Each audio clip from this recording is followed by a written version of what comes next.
I'm here once again with Sergeant Major Doug Sinclair. This time Doug is going to talk to us about his life in the Air Force as a technician and in the various squadrons. So Doug, maybe just to start off, you could give us a little bit of your background and where you come from and where you went to school and how you ended up in the Air Force. Yeah, okay. As a little boy, I was brought up on a farm near a place called Katama Mission. And our Robert Mugabe actually went to Katama Mission. Okay. The Katama railway siding was where the old man exported the tobacco to the floors and imported the fertilizer and everything. In those days, we didn't have electricity, and our mobilization was either cattle-drawn implements and wagons, and we had a high-speed wagon drawn by mules.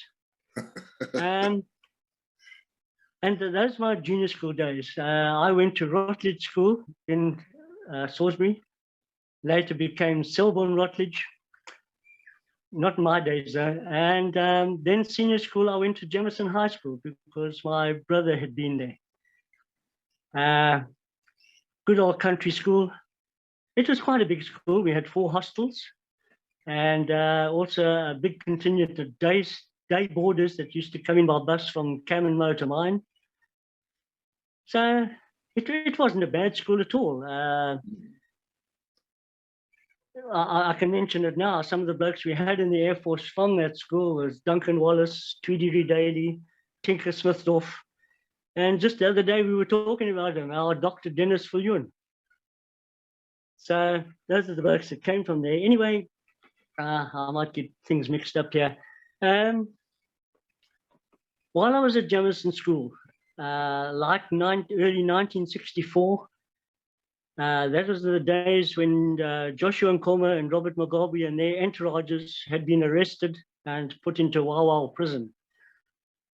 Now, the Butuma area, where our school was, had a lot of industry with the cotton gins and everything to do with cotton, sorting it out. And after the gins, there were cotton textiles there, like David Whitehead, etc.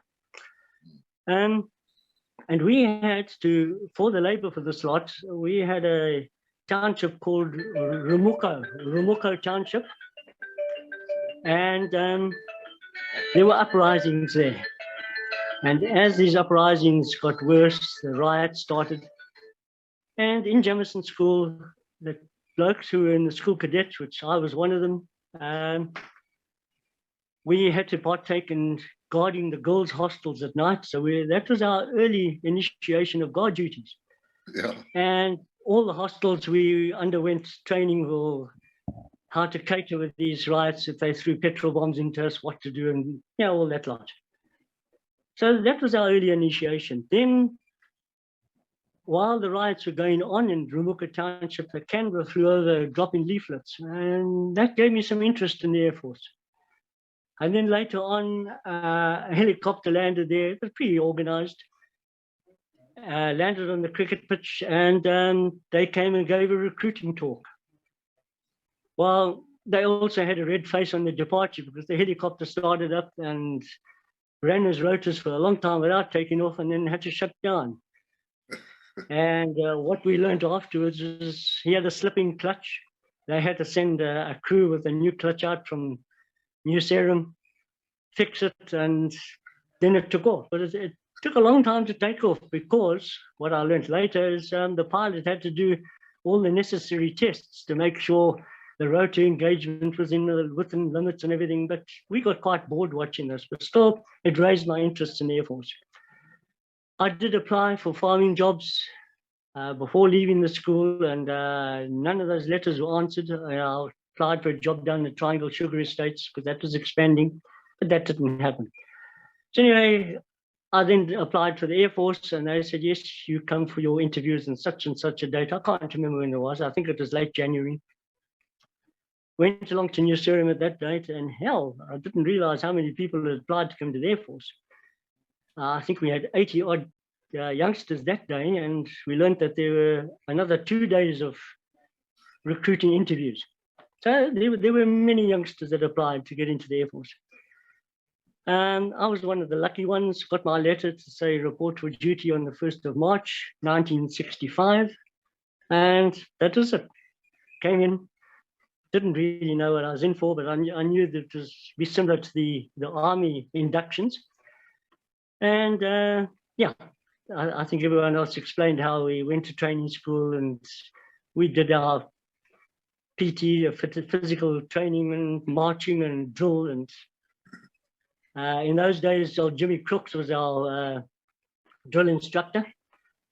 And then after our first phase, we left the ground training school as aircraftsmen, ACs. It was just a double prop on your shoulder. Off to the squadrons, and of course, I was sent to Thornhill, and I ended up on 2 squadron, which were the Vampires. We were busy because there was a lot of training going on, training pilots. And after our spell out on the squadrons, sorry, I jumped the gun there. We were still down at Thornhill come November. And we were grafting away in the squadrons. And on the 11th of November, we got the message, all of you, we're closing down the station and you have to report to your individual messes, which was the officers' mess, the warrant officers and sergeants' mess, and then the other one was the airmen's mess. So we reported to the airmen's mess, be there by the 11th hour. So on the 11th hour of the 11th day of the 11th month, there old Smithy gave a speech. Yeah. We were little gobshots. We didn't know what politics was about, what was going on. All right. Smithy's declared unilateral independence. Well, what is this unilateral part of it? We were greenies. But what we did realize that immediately our picket duties, our guard duties had quadrupled. So we were now told that we are serious about these guard duties, live ammunition. And if you see anyone pitch up by parachuting in, or pitch up on a foreign aircraft that lands on the runway, this is serious. You shoot to kill, because they are the enemy. Yeah. I remember somebody who you were interviewed, she said, well, they weren't told anything. I didn't know what to do. Well, in Thornhill, we got the message, the serious message. Yeah. And us little youngsters, we guarded the technical area. We're guarded by our GSU, and the ATC tower was guarded by the RR. I don't know which unit it was. And so it went on. We were hotbedding in the guard room, with our shifts, etc. But fortunately, nothing happened. Right. And eventually that calmed down, and we went back to our normal duties.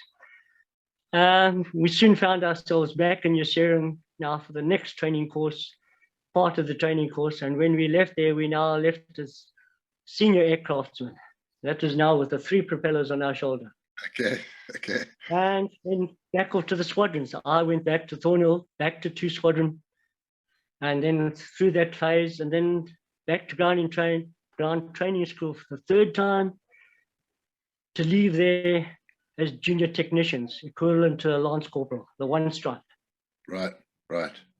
And back to Gwello again, back to Vampires. So I got to know the Vampires pretty well by then. I do not know why, but I think I was fancied by a sergeant major who was a warrant officer 1.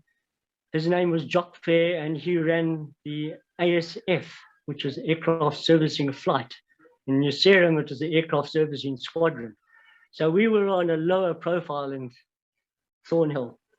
But being on ASF, one of our duties during working hours was crash crew.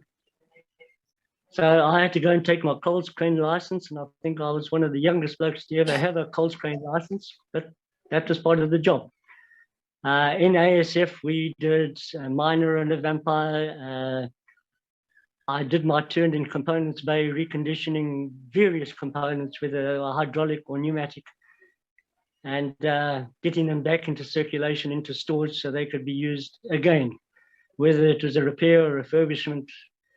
It all depended if a component was broken down, or if it was a life component, in which case, after so many hours, it had to be serviced anyway.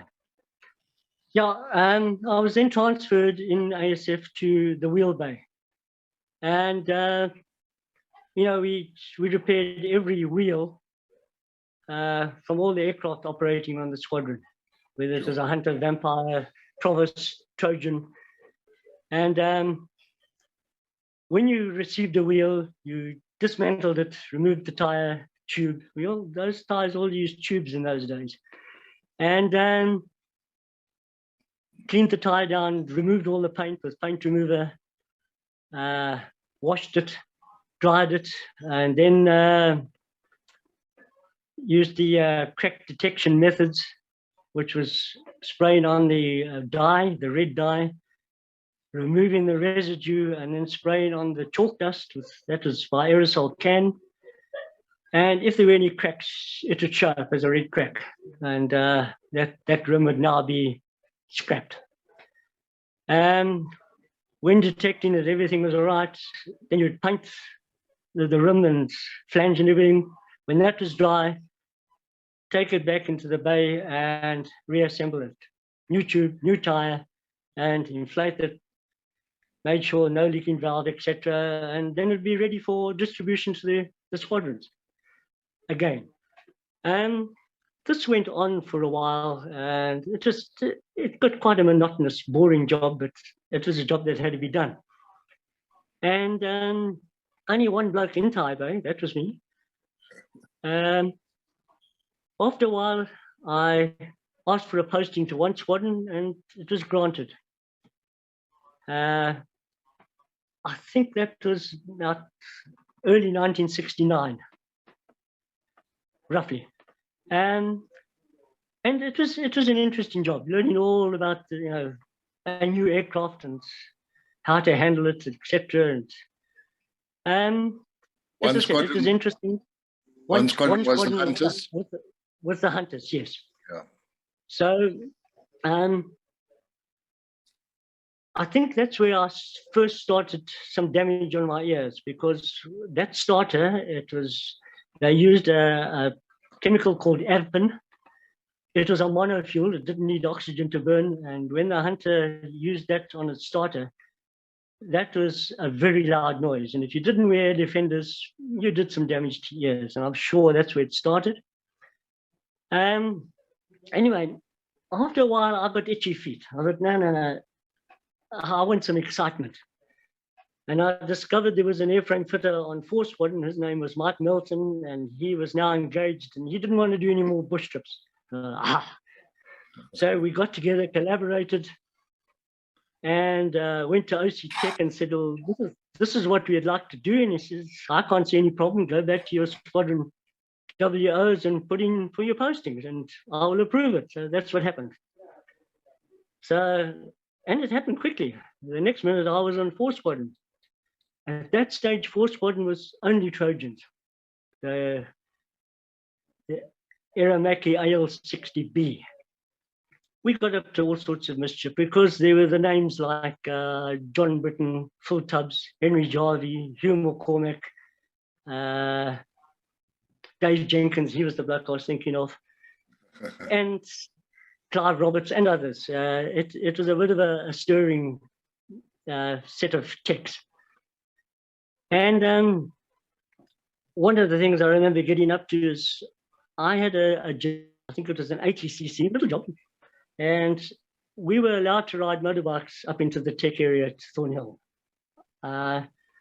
So rode it up to the squadron every day, and we had an adventurous chap on the squadron, Clive Roberts. He was an electrician, and we thought, we'll catch this bloke. Because what we had discovered is if you put the bike in gear, push it backwards, the engine would start in reverse, and it would run in reverse.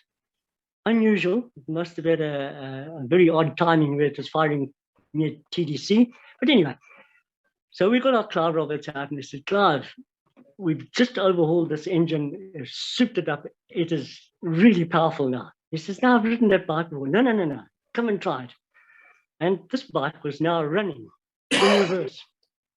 And we had 2 blokes standing behind to catch it. So Clive gets on and he wants to just, rev it a bit and let the clutch go. And he said, no. Rev the hell out of it and just drop the clutch. And you see how this thing really is. And he did exactly that. And was hiding behind corners watching us because they knew what was going to happen. This bike just took off in reverse and he went straight over the handlebars. Nobody caught him, but two blokes caught the motorbike. That was a laugh on our Clive for quite a while. We thought up of something else. I don't know who thought of these things, every Tom, Dick and Harry.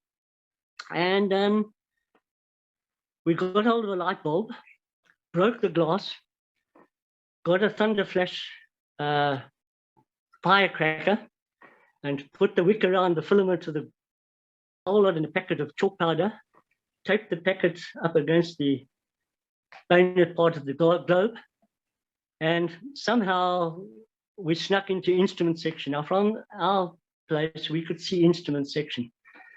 And we took out their bulb, fitted this in the crew, and retreated. Come tea time, we saw everyone going into the tea room from instrument section. Various blokes who worked on the squadrons, if they were instrument section, if they felt like it, they went back to the section for tea. And we waited for Bert Keatley, who is now my brother-in-law. And he used to come and work on our squadron and do other jobs as well. But if there were any sort of major instrument jobs, he would do it on our squadron. And we waited for Bert to walk into the tea room. And we phoned him. And somebody called him to the phone. And we said, listen, Bert, just switch on the light in your crew room. And he didn't ask why, or he didn't look up at the light. He just went and switched it on.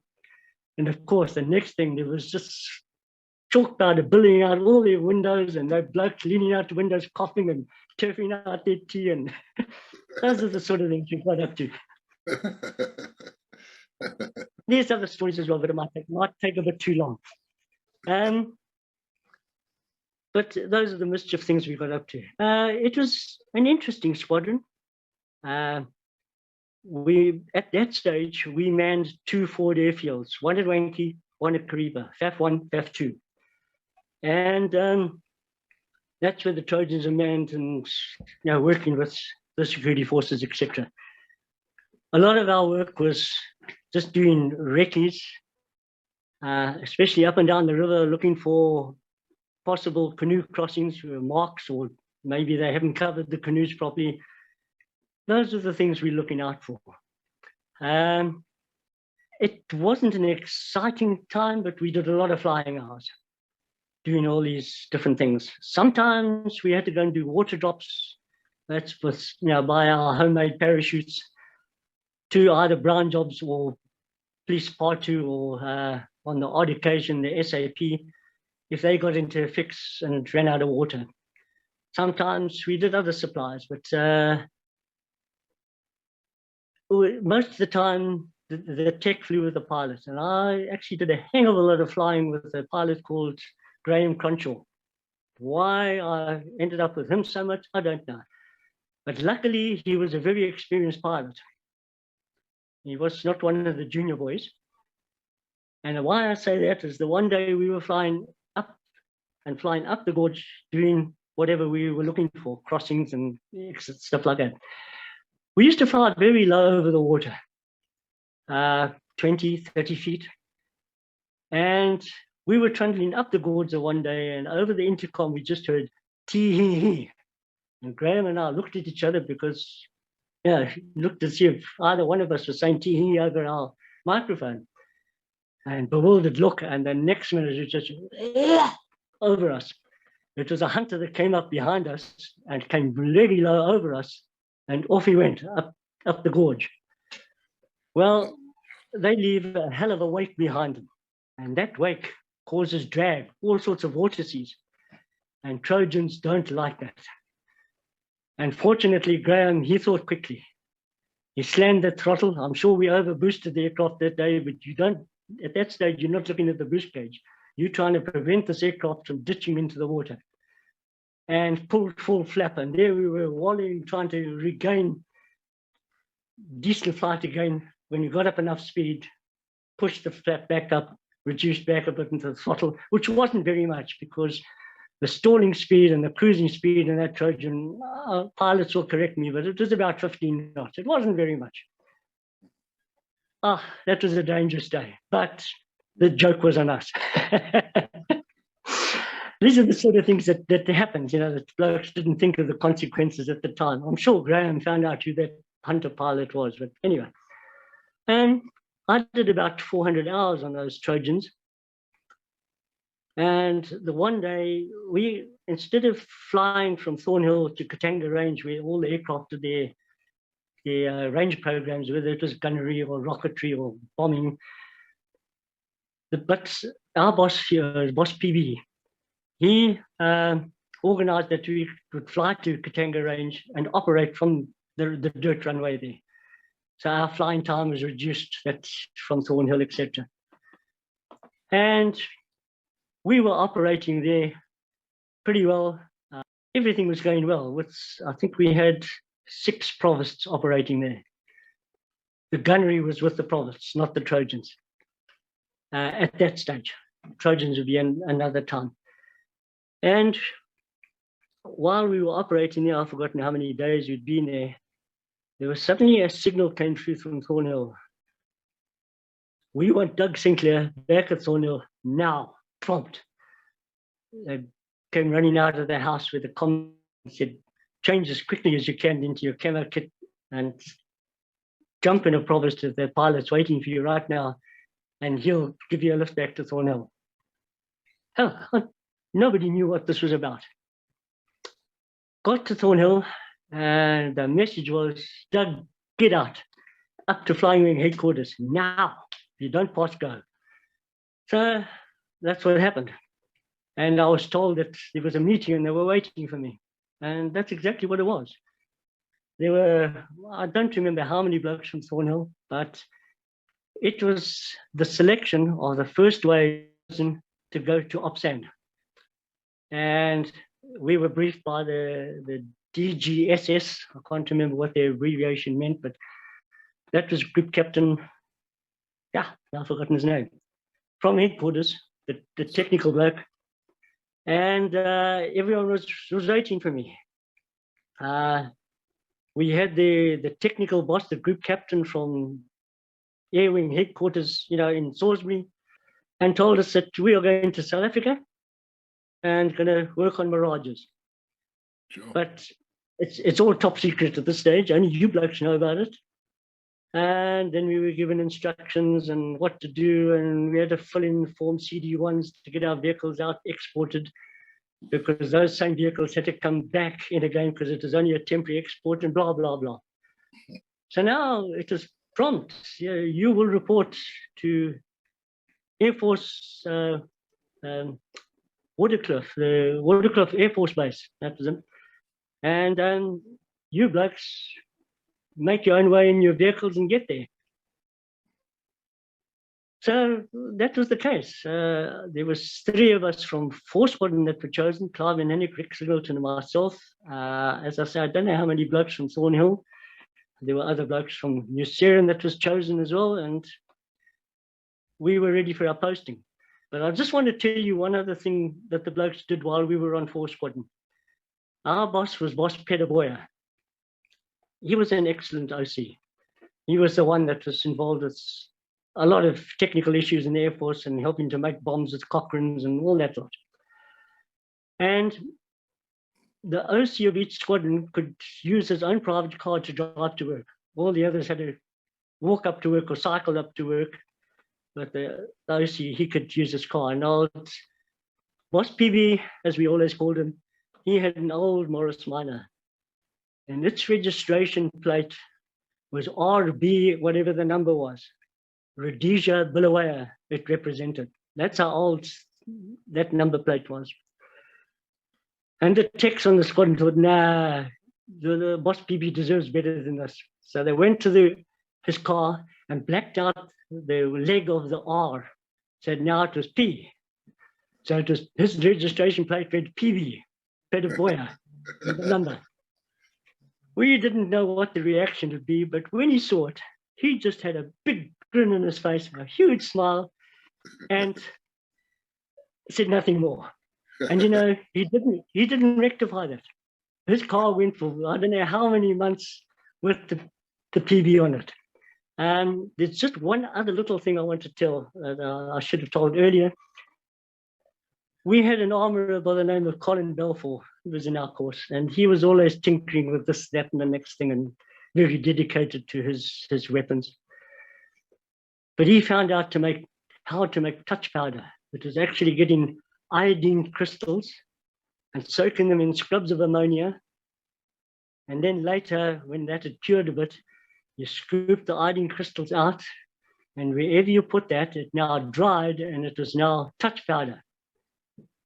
The first test was we sprinkled some down the veranda of our billet block to catch any latecomers coming from the pub in the evening, and he would set these off. And yes, that happened, and lots of sniggering and tee. But it backfired on us a little bit, because the touch powder that wasn't ignited, the ants ignited that around about 2, 3 o'clock in the morning. So our sleep was very disturbed. But anyway, the thoughts were gathered, and yeah, we're going to do something. We had a chap there by the name of John Potts, and he owned a Volvo. The old, I think it was called the P18 with a Fostback. And this was his pride and joy, absolute pride and joy. He used to spit and polish it every weekend. So we somehow got into this car and put the touch powder on his clutch pedal. And we waited one day watching him. Everyone's around the corner watching for him to go and get in his car. And of course, when he pressed one of the pedals, bang! Amazement. And then you put on the brake pedal and the trolley, and another bang. And yeah, he was really distraught about this pride and joy of his car and trying to figure out. Just those are the things the blokes got up to. I think I can move into the next phase. We were now posted to Pretoria, and the day we left, I had a Land Rover. It was an open Land Rover with a windscreen, no cab, and Rick Singleton traveled with me, and that's how we traveled. We traveled in convoy down to Pretoria with some of the Thornhill blokes. We didn't even have a map with us on how to get to Waterkloof. So we actually ended up going the wrong way, and eventually stopped a policeman, and he helped us and showed us. And when we arrived at Waterkloof at the mess, these blokes, which told us later, they thought some farmers had pitched up and offloading their gear. That's what they thought of us, and maybe that's what our appearance was like. But we soon settled in, and our initiation was going to their ground training school.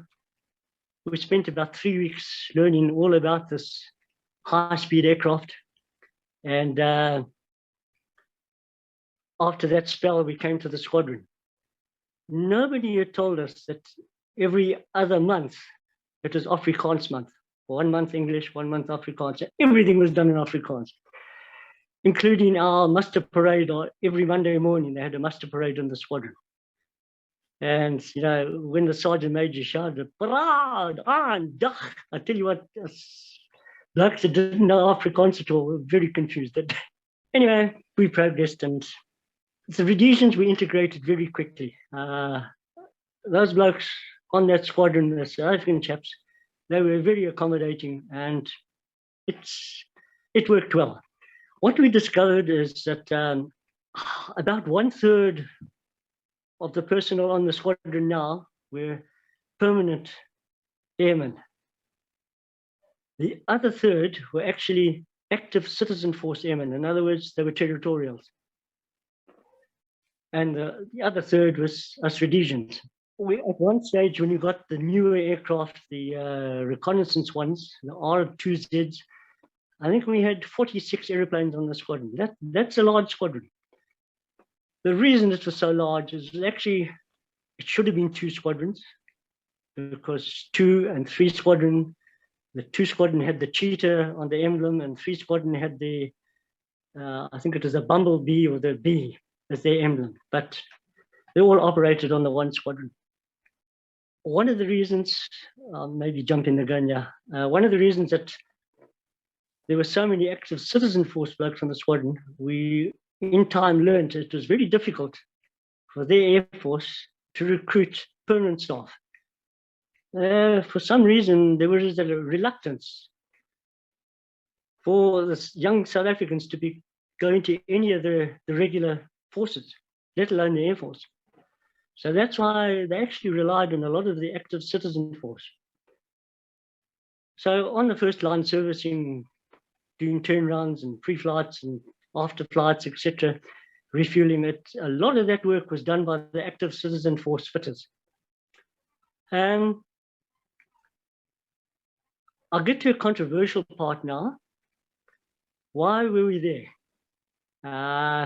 In the past, you've interviewed several blokes, and I think there's been a reluctance.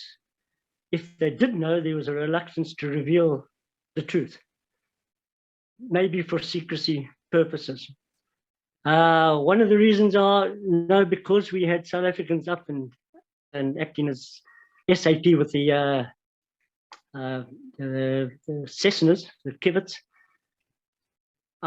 We were complementing the exchange and helping them a bit.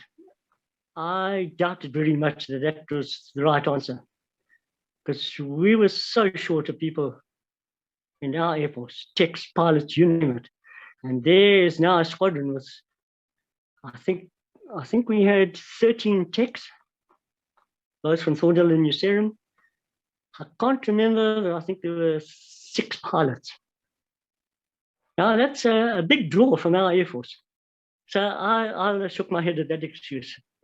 And what actually happened is we did help the South Africans at one stage, because all of a sudden, this is a little later on, all of a sudden, most of their permanent force chaps disappeared to Polytech to go and learn French. And that was the sign, the signal that they were going to go to France.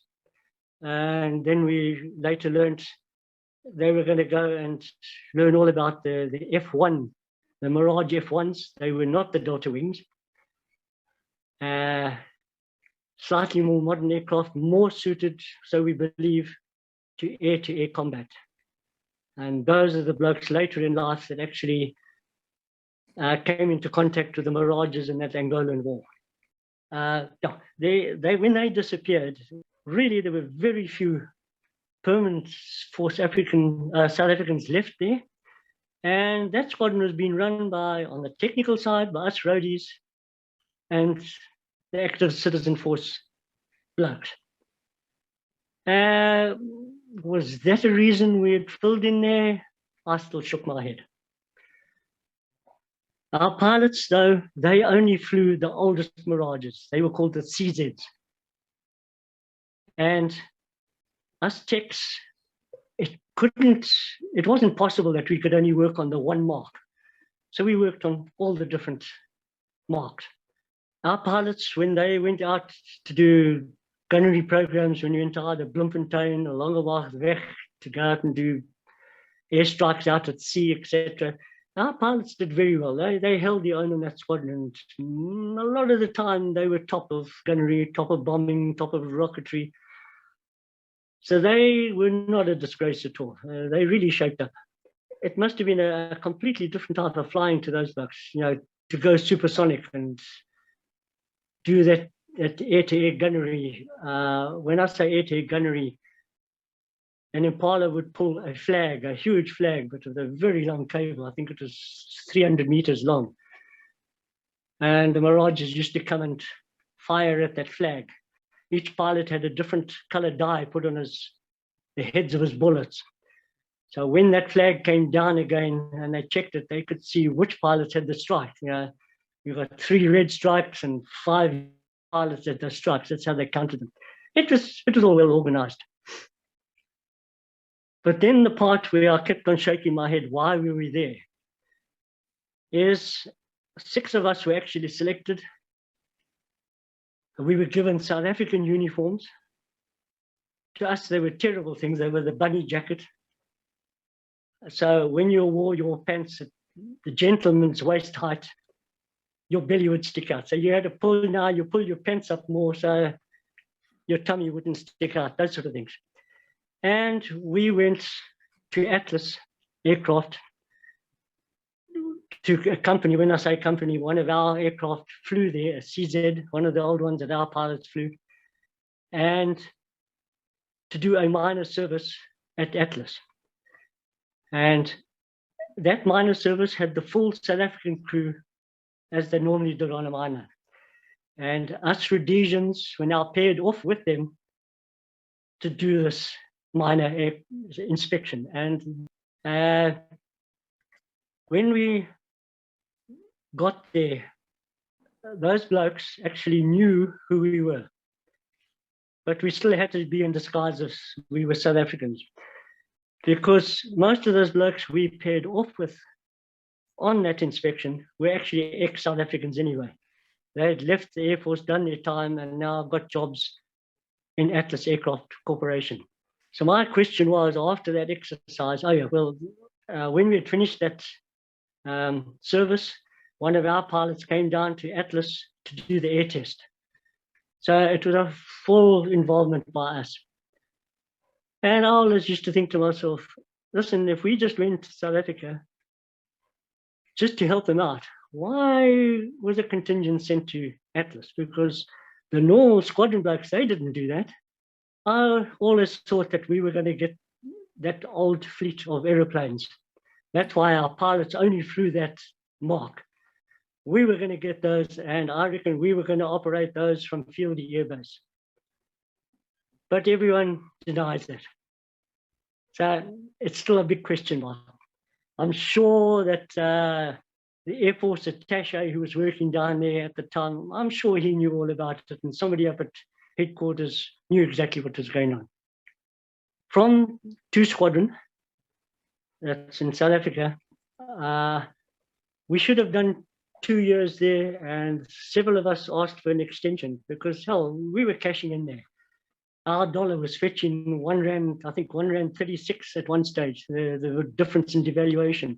So we were scoring down there because we would get paid our salaries direct from the embassy in Pretoria into our bank accounts with that devaluation rate included. So it was good. And a lot of us had bought vehicles on hire purchase to take back with us. So I and a couple of other blokes, we asked for an extension, and the extension was awarded. Why? I don't know. So I ended up doing 3.5 years down there. We knew those airplanes pretty well.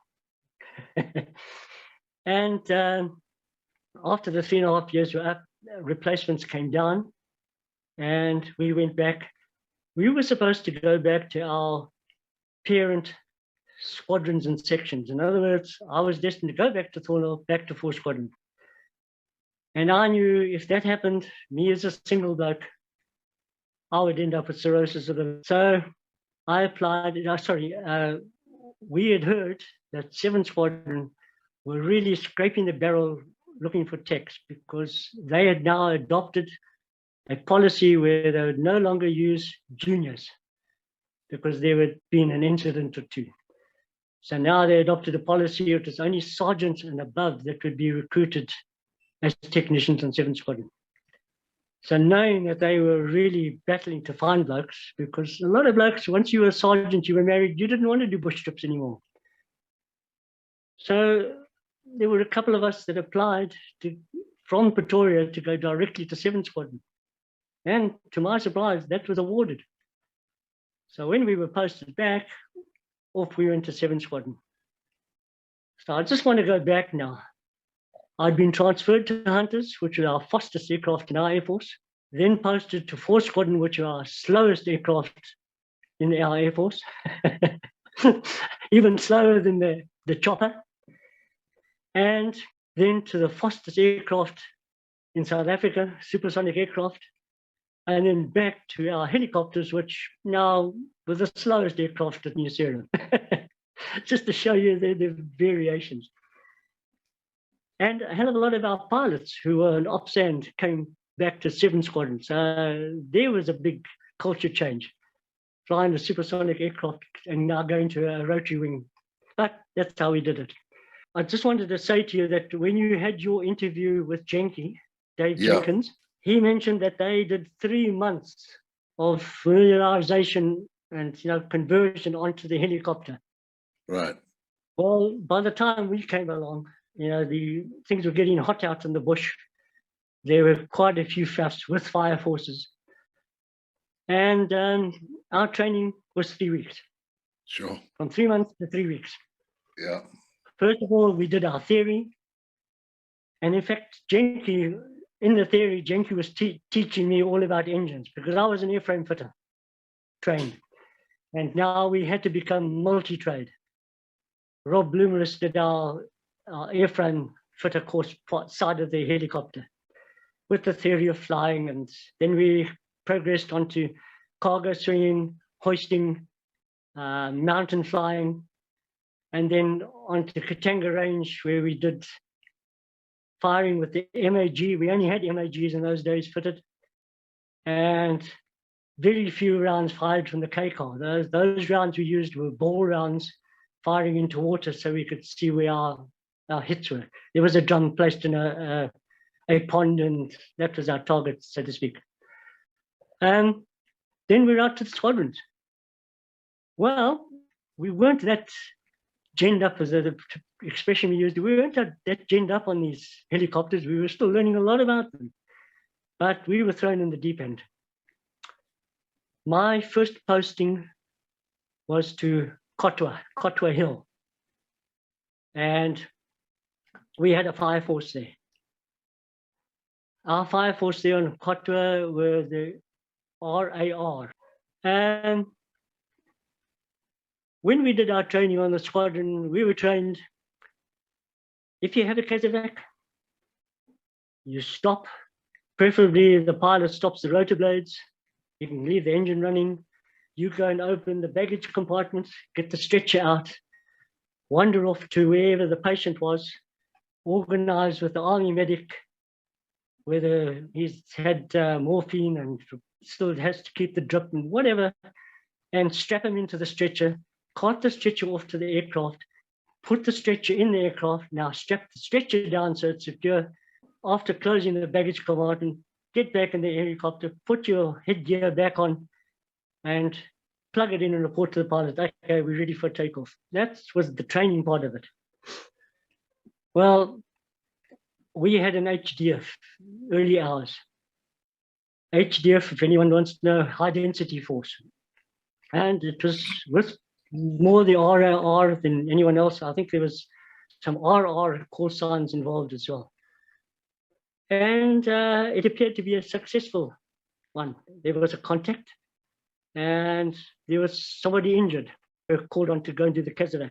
So I go into the casevac, and I want to go through the normal procedure, but we can hear ding, ding, ding, ding past us as we were going into the LZ. So we were being shot at. And old Simo just shouted at me. He used strong words. I won't repeat them now. But bugger the stretcher. Just get that patient in here and we got to get out.